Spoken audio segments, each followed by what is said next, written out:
Zo herinner je een protte skielgers haar de brandaris nog. Een robuuste reddingsboot die in waar en wien inzet wordt de koer om mensen te redden. Tussen jontje 23 en jontje 60 waren maar de motorboten libbers van meer dan 400 mensen redden.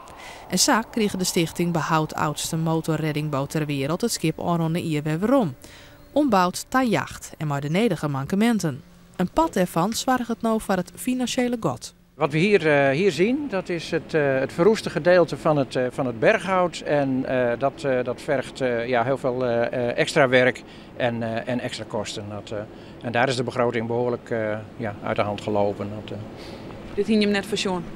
Nee, dat hadden we niet voorzien. Dat kon ook niet, want daar zat helemaal een rubber voor, dus dat was uit het zicht en de werf kon dat ook niet begroten. Op het eerste gezicht leek het dat er nog net een protte onder brandaris dien is, maar dat valt daar.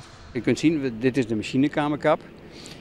Daar heeft het, toen hij als jacht verbouwd is daar het stuurhuis bovenop gekomen, eromheen. En dat is aan die moeten in het dek nog goed te zien.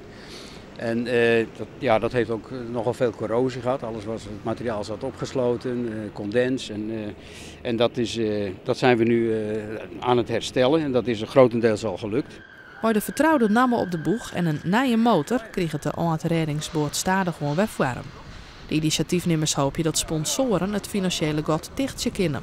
Oors moeten er aanpassingsdienen worden in het restauratieplan en dat ze net zo zitten.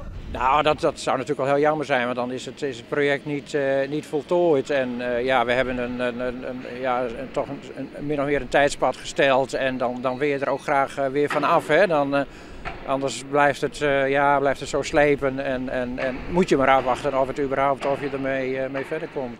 Het is de bedoeling dat het schip naar de Simmerwet de wetter litten wordt en waarom bracht wordt naar zijn thuishaven op Skielge.